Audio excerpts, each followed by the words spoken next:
ಭಾರತಕ್ಕೆ ತಾಕತ್ತಿದ್ದರೆ ಪಾಕಿಸ್ತಾನದ ಮೇಲೆ ತಲಾ 10 ಟೆಸ್ಟ್, 10 ಟಿ20, 10 ODI ಆಡಿ ಗೆದ್ದು ತೋರಿಸಿ, ಆವಾಗ ನಾನು ನಂಬ್ತೀನಿ ಭಾರತ ನಂಬರ್ ಒನ್ ತಂಡ ಅಂತ ಹೇಳ್ಕೊಂಡು. ನಮಸ್ಕಾರ ಸ್ನೇಹಿತರೆ, ಟಾಪ್ ಕ್ರಿಕೆಟಿಂಗ್ ಅಪ್ಡೇಟ್ಗೆ ತಮಗೆಲ್ಲರಿಗೂ ಪ್ರೀತಿಯ ಸ್ವಾಗತ. ಇನ್ನು ಯಾರೆಲ್ಲ ನಮ್ಮ ಚಾನಲ್ನ ಸಬ್ಸ್ಕ್ರೈಬ್ ಮಾಡ್ಕೊಂಡಿಲ್ಲ, ಬೇಗ ಸಬ್ಸ್ಕ್ರೈಬ್ ಮಾಡ್ಕೊಳ್ಳಿ. ಅದೇ ರೀತಿಯಾಗಿ ಬೆಲ್ ಗಂಟೆನ ಹೊಡ್ರಿ ಅಂತ ಹೇಳ್ಕೊಂಡು ನ್ಯೂಸ್ಗೆ ಹೋಗೋಣ ಸ್ನೇಹಿತರೆ. ನಮಗೆ ಗೊತ್ತಿರ್ಬೋದು, ಚಾಂಪಿಯನ್ ಟ್ರೋಫಿನ ಪಾಕಿಸ್ತಾನ ಹೋಸ್ಟ್ ಮಾಡಕತ್ತೈತಿ. ಇದರಲ್ಲಿ ನನಗೊಂದು ಕನ್ಫ್ಯೂಸ್ ಏನೈತಪ್ಪ ಅಂದ್ರೆ, ಪಾಕಿಸ್ತಾನ ಚಾಂಪಿಯನ್ ಟ್ರೋಫಿನ ಹೋಸ್ಟ್ ಮಾಡಕತ್ತೈತೋ ಇಲ್ಲ ಭಾರತ ಚಾಂಪಿಯನ್ ಟ್ರೋಫಿನ ಹೋಸ್ಟ್ ಮಾಡ್ಕೊಳಕತ್ತೈತೋ ಅಂತ ಹೇಳ್ಕೊಂಡು ನನಗೆ ಕನ್ಫ್ಯೂಸ್ ಐತಿ. ಯಾಕಪ್ಪ ಅಂದ್ರೆ ಇಲ್ಲಿ ಇದು ಹೇಳಿದ್ದೇ ನಡಕತ್ತೈತಿ. ಇದೀಗ ಎಲ್ಲ ತಂಡಗಳು ಇರೋದೇ ದುಬೈನಲ್ಲಿ ಬಂದು ಇಳಿದಿದ್ದಾವೆ ಸ್ನೇಹಿತರೆ. ಇತ್ತ ಪಾಕಿಸ್ತಾನ ಬರೋದಾದ್ರೆ, ಪಾಕಿಸ್ತಾನ ಏನಿದು ಲೀಗ್ ಹಂತದಲ್ಲೇ ಸೋತು ಹೊರ ನಡೀತು ಸ್ನೇಹಿತರೆ. ಹೋಸ್ಟ್ ಆಗಿದ್ದರೂ ಕೂಡ ಲೀಗ್ ಹಂತದಲ್ಲೇ ಸೋತು ಹೊರ ನಡೀತು. ಇನ್ನು ಅದಲ್ಲದೆ ಈ ರೀತಿ ಆದ ನಂತರ ಪಾಕಿಸ್ತಾನದ ಕೆಲವೊಂದಿಷ್ಟು ಪ್ಲೇಯರ್ಗಳಾಗಿರ್ಬೋದು, ಫ್ಯಾನ್ಸ್ಗಳಾಗಿರ್ಬೋದು, ಅವರು ಸಹಿಸ್ಕೊಳ್ಳೋಕ್ಕಾಗ್ತಿಲ್ಲ. ದಿನಕ್ಕೊಂದೊಂದು ಹೇಳಿಕೆಗಳನ್ನು ಹೇಳಕತ್ತಾರ. ಮತ್ತು ಹೇಗಾದರೂ ಮಾಡಿ ಅವರು ದುಃಖವನ್ನು ಹೊರಗೆ ಹಾಕಬೇಕಲ್ಲ ಅವರು. ಈ ರೀತಿಯಾಗಿ ಭಾರತವನ್ನು ಟೀಕೆ ಮಾಡತ್ತಾರ. ಇದೀಗ ಒಬ್ಬರು ಮಾಜಿ ಸ್ಪಿನ್ನರ್ ಆದಂತಹ ಸೈಕ್ಲೈನ್ ಮುಫ್ತಾಕ್ ಅವರು ಇದೀಗ ಒಂದು ಹೇಳಿಕೆಯನ್ನು ಹೇಳಿದ್ದಾರೆ ಸ್ನೇಹಿತರೆ.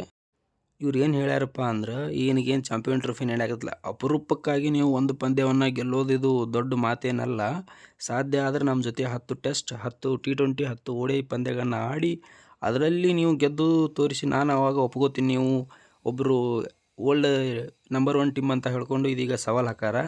ಇಡೀ ಜಗತ್ತಿಗೆ ಗೊತ್ತಿದೆ ಸ್ನೇಹಿತರೆ, ಯಾರು ನಂಬರ್ 1 ಯಾರು ನಂಬರ್ 1 ಅಲ್ಲ ಅಂತ ಹೇಳ್ಕೊಂಡು. ಮತ್ತು ಅವರು ಇನ್ನೊಂದು ಹೇಳಿಕೆಯನ್ನು ಏನು ಹೇಳಿದಾರಪ್ಪ ಅಂದ್ರೆ, ಅವಾಗೊಂದು ಕಾಲ ಇತ್ತು ಸ್ನೇಹಿತರೆ, ಆ ಕಾಲದಲ್ಲಿ ನಾವು ಅವ್ರಿಗಿಂತ ಚೆನ್ನಾಗಿನೇ ಆಡ್ತಿದ್ವಿ ಒಂದು ಕಾಲದಲ್ಲಿ ಅಂತ ಹೇಳಿದ್ದಾರೆ. ಅದು ಸರಿಯೇ, ಬಟ್ ಬೌಲರ್ಗಳು ತುಂಬ ಚೆನ್ನಾಗಿದ್ದರು ಅವರಲ್ಲಿ ಕೂಡ.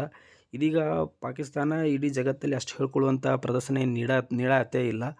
ಇನ್ನು ಎಲ್ಲ ಟೀಮ್ಗಳು ಪಾಕಿಸ್ತಾನದ ಮೇಲೆ ಡಾಮಿನೇಟೇ ಮಾಡತ್ತಾವು, ಇದು ಹೇಳ್ಕೊಳ್ಳುವಂಥ ಪ್ರದರ್ಶನ ನೀಡಿಲ್ಲ. ಅದಕ್ಕಾಗಿ ಇವರು ದಿನಕ್ಕೊಂದೊಂದು ಹೇಳಿಕೆಗಳನ್ನ ಹೇಳಕತ್ತಾರ.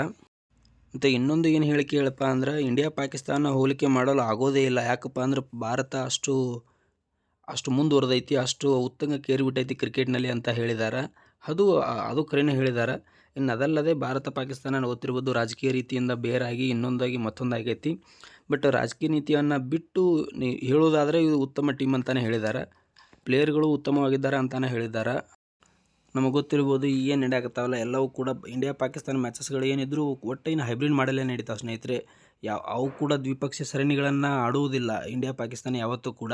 ಇನ್ನು ಏನಾದರೂ ICC ಟೂರ್ನಮೆಂಟ್ಗಳು ಇರ್ಬೋದು, ಇನ್ನು ಏಷ್ಯಾ ಕಪ್ಗಳು ಏನದಾವಲ್ಲ ಇವು ಮಾತ್ರ ನಡೆಯೋದು. ಹೋಸ್ಟ್ ಬೇರೆದವ್ರು ಮಾಡಿದರೆ ಓಕೆ, ಅಲ್ಲಿ ಹೋಗಿ ಆಡ್ತಾರೆ. ಬಟ್ ಇಂಡಿಯಾದಲ್ಲಿದ್ದರೆ ಹೈಬ್ರಿಡ್ ಮಾಡಲೇ ನಡೀತೈತಿ, ಪಾಕಿಸ್ತಾನದಲ್ಲಿದ್ದರೂ ಕೂಡ ಹೈಬ್ರಿಡ್ ಮಾಡಲೇ ಇನ್ನು ಮುಂದೆ ನಡೆಯೋದು ಕೂಡ ಅದೇ ರೀತಿಯಾಗಿ 2027ರಲ್ಲಿ ಒಂದು ವರ್ಲ್ಡ್ ಕಪ್ ಐತಲ್ಲ, ಅದು ಕೂಡ ಹೈಬ್ರಿಡ್ ಮಾಡಲೇ ನಡೀತೈತೆ ಅಂತ ಇದೀಗ ಆಲ್ರೆಡಿ ಹೇಳಿಬಿಟ್ಟಿದ್ದಾರೆ ಸ್ನೇಹಿತರೆ.